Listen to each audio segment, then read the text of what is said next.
السلام عليكم ورحمة الله وبركاته. إن الحمد لله نحمده ونستعينه ونستغفره ونعوذ بالله من شرور أنفسنا ومن سيئات أعمالنا. من يهده الله فلا مضل له ومن يضلل فلا هادي له، وأشهد أن لا إله إلا الله وحده لا شريك له، وأشهد أن محمدًا عبده ورسوله. يا أيها الذين آمنوا اتقوا الله حق تقاته ولا تموتن إلا وأنتم مسلمون.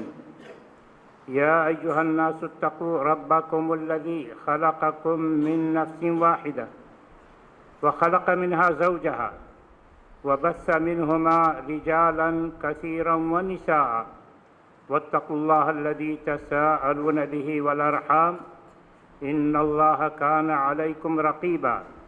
يا أيها الذين آمنوا اتقوا الله وقولوا قولا سديدا يصلح لكم أعمالكم ويغفر لكم ذنوبكم، ومن يطع الله ورسوله فقد فاز فوزا عظيما. أما بعد، فإن خير الحديث كتاب الله، وخير الهدي هدي محمد صلى الله عليه وسلم، وشر الأمور محدثاتها، وكل محدثة بدعة، وكل بدعة ضلالة، وكل ضلالة في النار. أعوذ بالله من الشيطان الرجيم. بسم الله الرحمن الرحيم. وبشر الصابرين الذين إذا أصابتهم مصيبة قالوا إنا لله وإنا إليه راجعون. اللہ تبارک و تعالیٰ نے اس آیت کریمہ میں بتایا ہے کہ خوشخبری سنا دیجئے صبر کرنے والوں کو، جن کو مصیبت لاحق ہوتی ہے تو وہ کہتے ہیں انا للہ و انا الیہ راجعون. انا للہ و انا الیہ راجعون ہر مصیبت پر کہا جانا چاہیے، اور موت تو بہت بڑی مصیبت ہے. فإن اصابتکم مصیبت الموت، تو موت تو بہت بڑی مصیبت ہے، جس کی وجہ سے بہت سارے لوگوں کو بہت سارا نقصان اٹھانا پڑتا ہے، بہت سارے لوگوں کا سہارا چلا جاتا ہے دنیا کا. ایسے موقع پر انا للہ و انا الیہ راجعون پڑھنے کے لیے کہا گیا.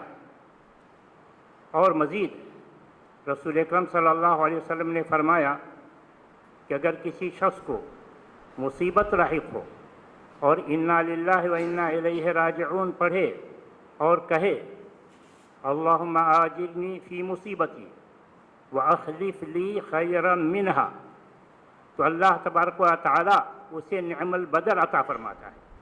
باوجود کہ اس کی نظر میں بظاہر مشکل ہوتا ہے کہ کیسے نعم البدل ملے گا، پھر بھی اللہ تبارک و تعالی نعم البدل عطا فرماتا ہے.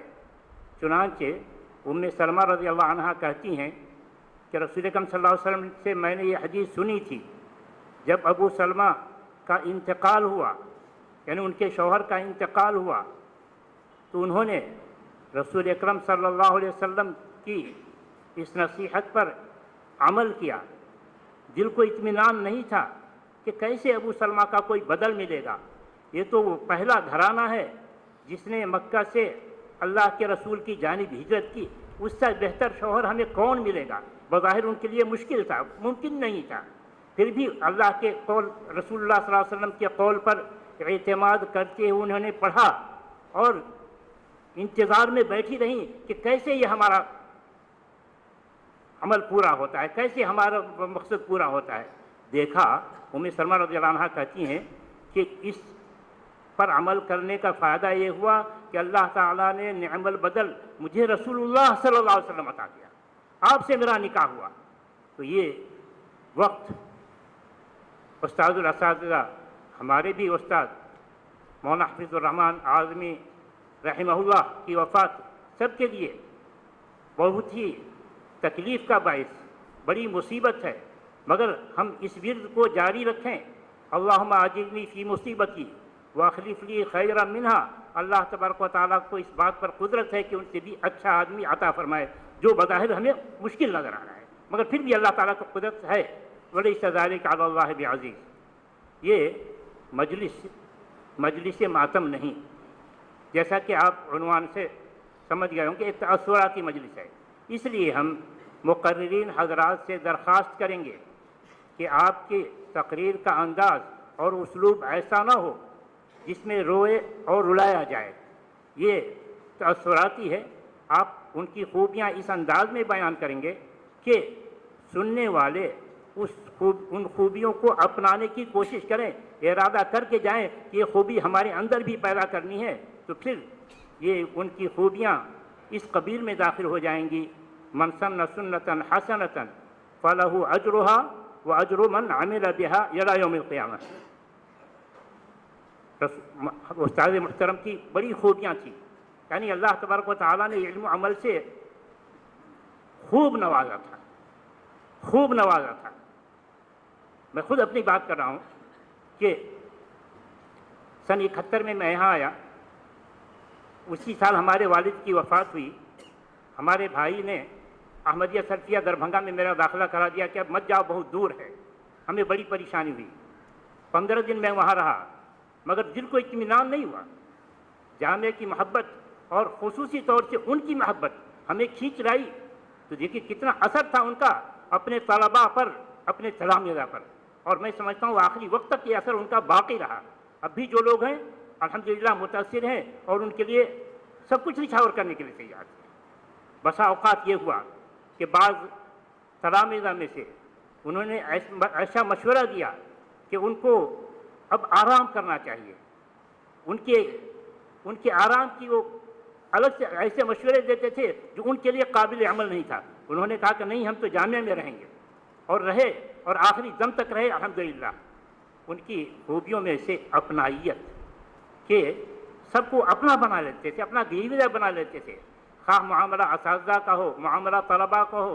ابھی میں کل جو جنازے میں شریک تھا، وہاں ایک شخص ملے، کہہ رہے تھے کہ میں 1970 سے مولانا کی تراویح سن رہا ہوں، مولانا کی تقریر سن رہا ہوں، اور بہت ہی اپنی ایسی گرویدہ ہونے کا اظہار کر رہے تھے کہ میں اس کو بیان نہیں کر سکتا۔ مولانا کی خصوصیت میں سے خودداری ایسی کہ کسی کا مجھ پر احسان نہ ہو، مجھے میری وجہ سے کسی کو تکلیف نہ پہنچے، حتیٰ کہ میری اولاد کو بھی کوئی زحمت اٹھانا نہ پڑے۔